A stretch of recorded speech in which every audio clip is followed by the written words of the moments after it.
Welcome back, everybody. Today I'm going over a game between Gukesh and Vishy. It starts off with e4, c6, d4, d5, the Caro-Kann defense. Gukesh plays the fantasy variation with f3, and we have e6, and then knight c3, knight d7, and this is all normal opening stuff. We have bishop d3 and bishop e3 by Gukesh. Normal setup for white against the Caro. We have the only good move that keeps white's advantage by Gukesh, taking in the center, takes back by Vishy, and then Gukesh takes the pawn. Now we trade the bishop for the knight, and now Gukesh has tripled pawns, and Vishy plays the only good move that keeps not losing the position, apparently. Now we have knight e2, castles by black, castles by white, and queen c7, the only move that doesn't lose terribly. So we have a4 by white, crazy move. I would never see that. I'd try to think of something like this, attacking here or something like this. I don't know, but I would never see a4 in that position. And he loses the pawn, and he keeps on pushing. a5. What is this? His king's over here, dude. Attack the king.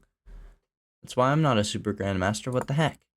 Now we have rook d8 by Vishy, and then he attacks the queen. He pushes this pawn, and then attacks the queen, and somehow his advantage is a little bit bigger now. He brings his queen out to defend the bishop, to defend the pawn, and it's a pretty good spot for the queen right here. So we have takes, pawn takes, undoubling the pawns, and this pawn got taken, so no more tripled pawns. We have knight here attacking here, and now the pawn that you pushed here is just getting threatened. Like, what? And he just develops the knight more.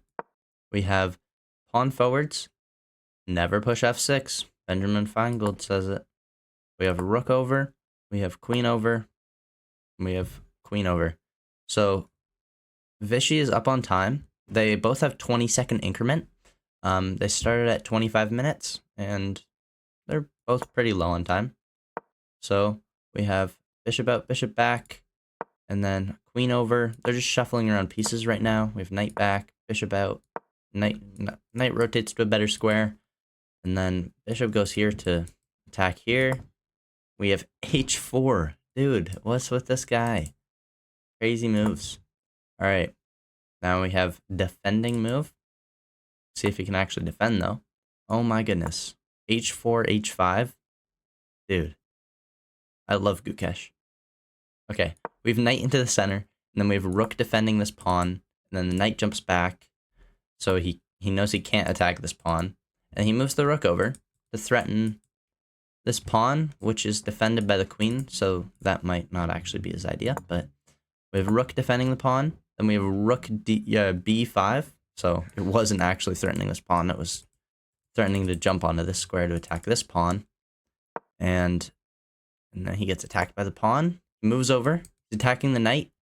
And we have rook over, pawn forwards, bishop back, and then rook into the center. Now we have rook d5, attacking this rook, We'll see what happens. Gets taken by the rook, pawn takes back, and we have knight e7, which is a mistake by Vishy, and he plays the only winning move. Pawn there attacking the bishop. It looks like it's trapped. We'll see in a second. No, obviously it's not trapped. He has a square right there. We have rook c1, and we have g5. Another mistake, because you can en passant, and you have pawn fork, but I don't think it's actually a pawn fork because you can just take back with the knight or the bishop. And then we have queen out, pawn forwards, pawn takes, bishop, and even though he's only up 1 point in material, it's up a pawn, I think. King over, the rook's gonna slide over, you're gonna have the check. He's up 4.2 on the evaluation bar, and it looks like his attack is unstoppable. He doesn't even move it this way. He checks here.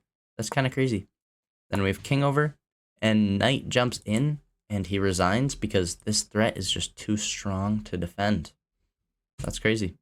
Please like and subscribe, and I'll see you in the next video.